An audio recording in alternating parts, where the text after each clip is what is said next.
What is up, everybody? I am here to talk about the Aputure Lightdome 2. Let's check it out. Thank you for tuning in. I am standing next to the Aputure 300X, a bicolor LED light that I absolutely adore. I'm pretty sure that I made a video on that. When I bought this light, though, I actually did buy the Aputure Lightdome 2, but when I bought it, all the Aputure Lightdomes were on back order. I don't care. And when you have an Aputure light, you have an opportunity to put many different light modifiers on it, and it comes with this modifier, but really this doesn't really apply for super soft diffuse light. So a lot of people opt to get the Aputure Lightdome. So I've actually used the Lightdome version 1 quite a bit at one of my old jobs. This is senior video producer at the Anytime Fitness headquarters, and they have a huge building here in Minnesota, and I had to go all around the building filming different various things with the CEO and president and talking head things.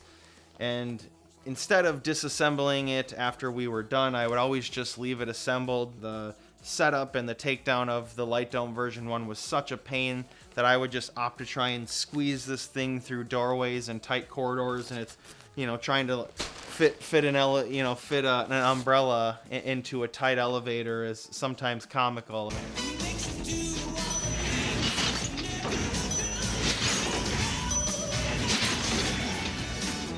So if you're on the fence between the first Lightdome and the Lightdome 2, the only way that I would use Lightdome ever is if I was never going to be disassembling it, never moving it, and it was just going to stay in a stationary spot. But if you are going to be disassembling the Lightdome, this Lightdome 2 is worth the extra cost, because in the first one you have these rods and you have to thread them through the dome here to get to these notches. And then you had to bring it back and you kind of had to mount it in, and one by one you had to thread these rods through, and that's why I never disassembled it, because it was such a pain.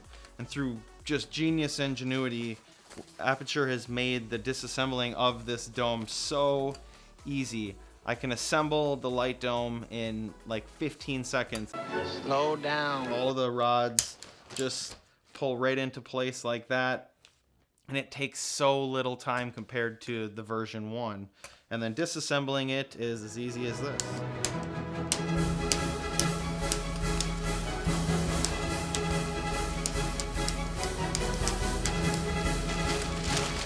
You can wrap it up. And then just get it in this nice carrying case. The dome itself comes with light modifiers like diffusion that just velcros on the front, as well as a honeycomb grid. You can also have another piece of diffusion closer to the light within the dome, as well as a tool that you can use to be able to snap gels in. The Lightdome 2 is such a nice tool to have in your kit, because with the version 1, if I was taking it apart and putting it together, there'd be times when I would question whether or not it was necessary or worth the time, or even if I had the time to set it up. With the Lightdome 2, there's no excuses.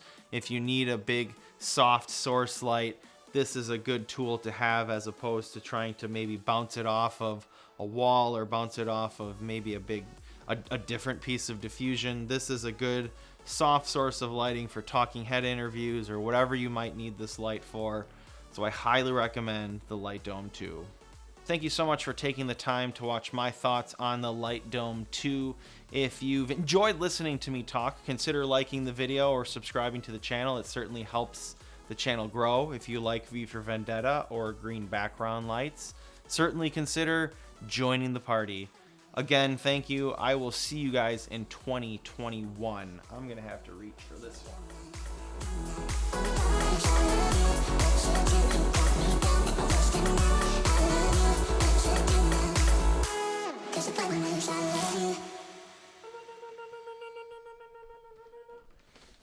I'm weird.